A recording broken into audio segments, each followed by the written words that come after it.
Hi friends, welcome to my cooking YouTube channel. ಬನ್ನಿ, ಇವತ್ತಿನ ರೆಸಿಪಿಯಲ್ಲಿ ಅಕ್ಕಿ ಬೇಳೆ ನೆನೆಸುವುದು ಬೇಡ, ರುಬ್ಬುವುದು ಬೇಡ, ಕೇವಲ 10 ನಿಮಿಷದಲ್ಲಿ ಇಡ್ಲಿಯನ್ನು ಮಾಡ್ಕೊತಾ ಇದ್ದೀನಿ. ಯಾವ ರೀತಿ ಮಾಡೋದು ಅಂತ ನೋಡ್ಕೊಳ್ಳೋಣ ಬನ್ನಿ ಫ್ರೆಂಡ್ಸ್. ಇಲ್ಲಿ ಮೊದಲಿಗೆ ಒಂದು ಪ್ಯಾನಿಗೆ ನಾನು 2 ಕಪ್ ಆಗುವಷ್ಟು ಇಡ್ಲಿ ರವೆಯನ್ನು ಹಾಕ್ಕೊಳ್ತಾ ಇದ್ದೀನಿ. ನೋಡಿ, ಸ್ಟವ್ ಮೇಲೆ ಒಂದು ಪ್ಯಾನ್ ಇಟ್ಕೊಂಡು ಅದನ್ನು ಗ್ಯಾಸನ್ನು ಲೋ ಫ್ಲೇಮಲ್ಲಿ ಇಟ್ಕೊಂಡು ನಾವು ಚೆನ್ನಾಗಿ ಇದನ್ನು ಹುರಿದುಕೊಳ್ಬೇಕು. ನೋಡಿ, ಒಂದು ಸ್ವಲ್ಪ ಕ್ರಿಸ್ಪಿ ಆಗೋವರೆಗೂ ಹುರಿದುಕೊಳ್ಬೇಕು. ಒಂದು 2 ನಿಮಿಷ ಹುರಿದುಕೊಂಡ್ರೆ ಸಾಕು. ಕಲರ್ ಚೇಂಜ್ ಆಗೋದಕ್ಕೆ ಬಿಡಬೇಡಿ, ಇಲ್ಲಾಂದರೆ ನಮ್ಮ ಇಡ್ಲಿಗಳು ಕೂಡ ಕಲರ್ ಚೇಂಜ್ ಆಗಿ ಬರುತ್ತೆ. ನೋಡಿ, ಇವಾಗ ಒಂದು 2 ನಿಮಿಷ ಆಯಿತು. ಈ ರೀತಿ ಹುರಿದುಕೊಂಡು ಇಟ್ಕೊಂಡಿದ್ದೀನಿ. ಇವಾಗ ಒಂದು ಪಾತ್ರೆಗೆ ಹಾಕ್ಕೊಳ್ತಾ ಇದ್ದೀನಿ. ನೋಡಿ, ಇದು ಇವಾಗ ಒಂದು ಸ್ವಲ್ಪ ನಾವು ಆರುವುದಕ್ಕೆ ಬಿಟ್ಬಿಡೋಣ.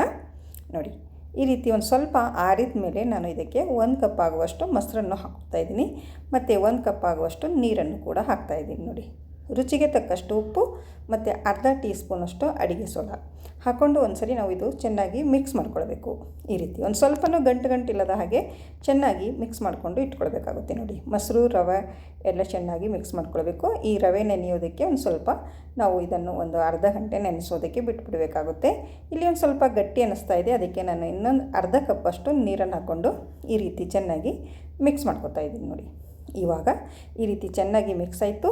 ಈಗ ಇದಕ್ಕೆ ಒಂದು ಡಕ್ಕನ ಮುಚ್ಚಿ ಒಂದು ಅರ್ಧ ಗಂಟೆ ನೆನೆಯೋದಕ್ಕೆ ಬಿಟ್ಬಿಡೋಣ. ಅಲ್ಲಿವರೆಗೆ ಈ ಇಡ್ಲಿ ಪಾತ್ರೆಗೆ ಎಣ್ಣೆಯನ್ನು ಹಚ್ಕೊಂಡು ನಾವು ರೆಡಿ ಮಾಡಿಕೊಂಡು ಇಟ್ಕೊಳ್ಬೇಕು. ನೋಡಿ, ಈ ರೀತಿ ಎಣ್ಣೆಯನ್ನು ಹಚ್ಕೊಂಡು ರೆಡಿ ಮಾಡ್ಕೊಂಡು ಇಟ್ಕೊತಾ ಇದ್ದೀನಿ.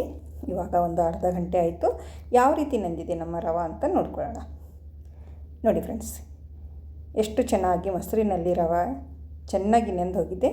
ನೋಡಿ, ಇವಾಗ ಇದು ಇನ್ನೂ ಗಟ್ಟಿ ಅನ್ನಿಸ್ತಾ ಇದೆ. ಇದಕ್ಕೆ ಇನ್ನೊಂದು ಅರ್ಧ ಬಟ್ಟಲಷ್ಟು ನಾನು ನೀರನ್ನು ಹಾಕ್ಕೊಂಡು ಚೆನ್ನಾಗಿ ಮಿಕ್ಸ್ ಮಾಡ್ಕೊತಾ ಇದ್ದೀನಿ. ನೋಡಿ, ಇಲ್ಲಿ ಟೋಟಲಾಗಿ 2 ಕಪ್ ರವೆಗೆ 2 ಕಪ್ ನೀರು, 1 ಕಪ್ಪು ಮೊಸರನ್ನು ಹಾಕ್ಕೊಂಡು ರೆಡಿ ಮಾಡ್ಕೊಂಡು ಇಟ್ಕೊಂಡಿದ್ದೀನಿ. ಇವಾಗ ಇಡ್ಲಿ ಪಾತ್ರೆಗೆ ಇಡ್ಲಿಯನ್ನು ಹಾಕ್ಕೊಳ್ತಾ ಇದ್ದೀನಿ. ನೋಡಿ, ಇಡ್ಲಿ ಪ್ಲೇಟಿಗೆ ಈ ರೀತಿ ಹಾಕ್ಕೊಂಡು ಒಂದು ಸರಿ ಈ ರೀತಿ ಸೆಟ್ ಮಾಡಿಕೊಂಡು ನಾನು ಸ್ಟವ್ ಮೇಲೆ ಒಂದು ಬಾಳಿಗೆಯನ್ನು ಇಟ್ಕೊಂಡು ಅದಕ್ಕೆ ನೀರನ್ನು ಹಾಕಿ ಸ್ಟ್ಯಾಂಡನ್ನು ಇಟ್ಕೊಂಡಿದ್ದೀನಿ. ಈ ರೀತಿ ನಾನು ಇಡ್ಲಿ ಮಾಡ್ಕೊತಾ ಇದ್ದೀನಿ. ನೀವು ಇಡ್ಲಿ ಪಾತ್ರೆಯಲ್ಲಿ ಕೂಡ ಇಡ್ಲಿ ಮಾಡ್ಕೊಳ್ಬೋದು. ಈ ಇಡ್ಲಿ ಪ್ಲೇಟನ್ನು ಇದರ ಮೇಲುಗಡೆ ಇಟ್ಟು ಇವಾಗ ಡಕ್ಕನವನ್ನು ಮುಚ್ಚಿ ಒಂದು 10 ನಿಮಿಷ ನಾವು ಇದನ್ನು ಸ್ಟೀಮ್ ಮಾಡ್ಕೊಳ್ಬೇಕು. ನೋಡಿ, 10 ನಿಮಿಷ ಆದಮೇಲೆ ನಿಮಗೂ ತೆಗೆದು ತೋರಿಸ್ತೀನಿ.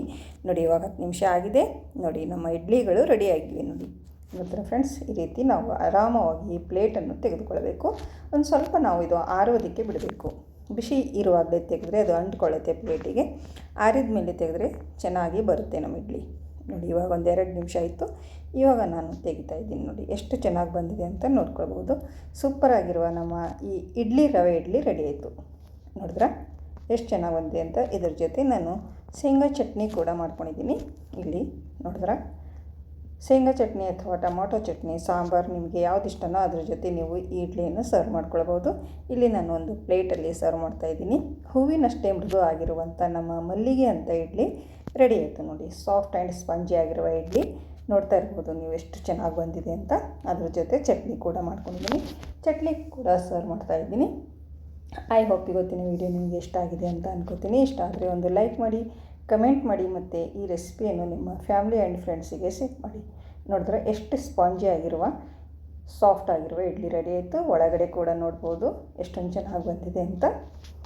ಮತ್ತು ನನ್ನ ಚಾನಲನ್ನು ಯಾರು ಸಬ್ಸ್ಕ್ರೈಬ್ ಮಾಡಿಕೊಂಡಿಲ್ಲ ಅವರು ಸಬ್ಸ್ಕ್ರೈಬ್ ಮಾಡ್ಕೊಳ್ಳಿ. ಕೇವಲ 10 ನಿಮಿಷದಲ್ಲಿ ನಾವು ರವೆ ಇಡ್ಲಿ ತಯಾರು ಮಾಡ್ಬೋದು. ನೋಡಿ, ಅಕ್ಕಿ ನೆನೆಸೋದು ಬೇಡ, ರುಬ್ಬುವುದು ಬೇಡ.